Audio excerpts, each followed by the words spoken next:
Bonjour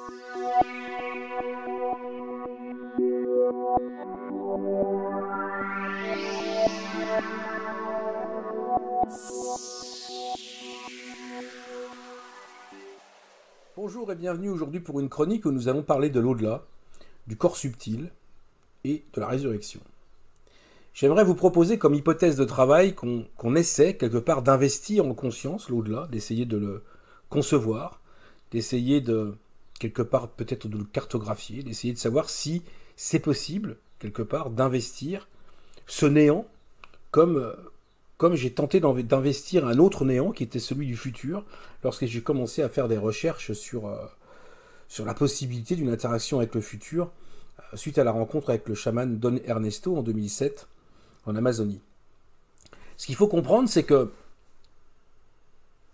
le futur, dans ma conception à moi d'occidental, lorsque j'ai commencé à essayer de l'investir, ça a été très difficile pour moi, parce qu'il y avait une vraie résistance de ma part, dans le sens où quelque part, le futur, ça n'existe pas. Ça n'existait pas. Bah oui, parce que on a été formaté et on vit de façon séquentielle, mais en même temps, on se souvient du passé, on vit le présent, et le futur n'existe pas encore, n'existe pas tout court. Voilà. Donc comme il n'existe pas, notre conscience, quelque part, ne l'a pas investi.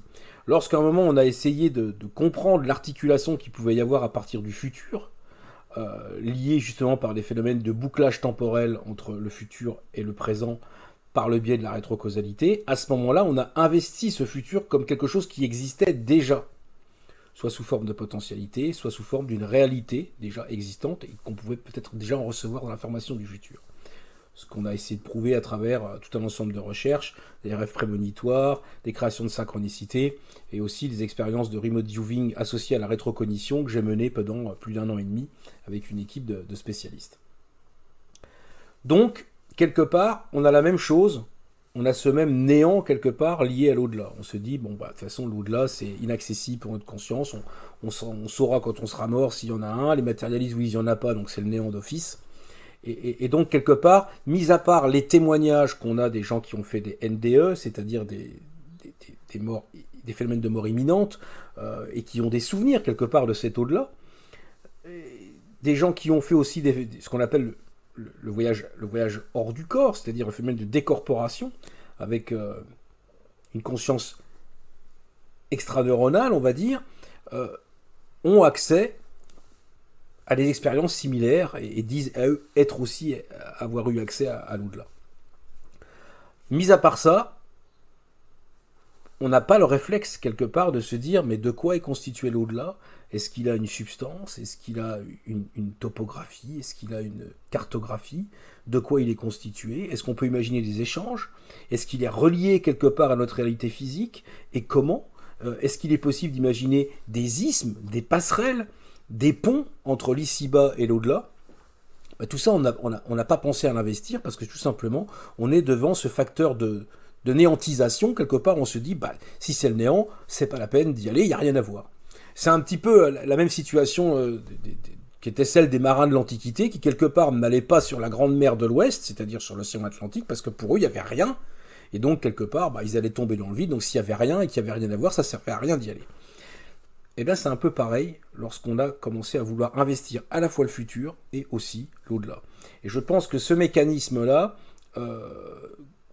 intellectuel, cognitif, de conscience, on doit le changer pour justement essayer de mieux connaître cet au-delà. Parce que si on le connaît mieux, peut-être qu'on peut mieux l'appréhender, déjà ici dans notre vie, et que peut-être on peut imaginer également des dispositifs qui sont intermédiaires et qui pourraient, à partir de l'au-delà, envoyer de l'information dans l'ici-bas et inversement.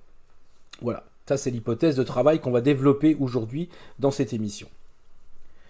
Alors on va partir de quelque chose qu'on retrouve un petit peu dans toutes les traditions, qui est le corps subtil que l'on retrouve un petit peu sur un vaste spectre, on va dire, de traditions et de cultures, on va dire, différentes et d'ethnies. Et nous allons voir comment, justement, en étudiant cette dynamique du corps subtil, on est susceptible à un moment de comprendre quelque part la nature de cet au-delà. C'est une proposition qui est à la fois théorique, mais qui sera aussi expérimentale, puisqu'il y aura des possibilités de réflexion et d'expérimentation au cours de cette série. Je tiens aussi là, à spécifier que la recherche, les idées que je vais émettre ici dans cette émission, se veulent respecter absolument toutes les croyances de chacun. Hein, c'est très important. Moi, je suis toujours confronté à ça. Ça a été un peu mon cheval de dada quand je suis allé un petit peu partout dans le monde pour être en contact avec des peuplades et des peuples racines, de respecter absolument les croyances de chacun. Et donc de respecter bien sûr également les grandes traditions, les grandes croyances, que ce soit le judéo-christianisme, le catholicisme, l'islam, de respecter vraiment toutes ces croyances et de voir leur richesse, voilà, leur richesse spirituelle. Voilà. Et donc de ne pas du tout être en désaccord avec l'ensemble des croyances des gens de cette planète, mais au contraire d'essayer quelque part d'apporter une lumière supplémentaire dans différents sujets, et dont celui-ci.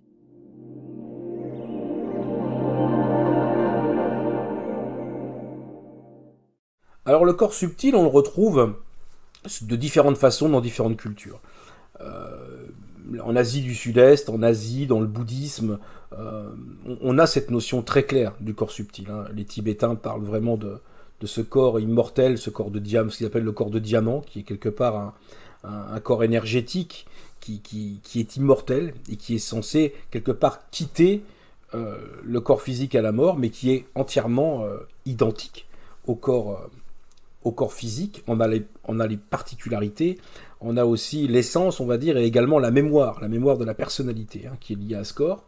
Ça, c'est très important de le spécifier ici.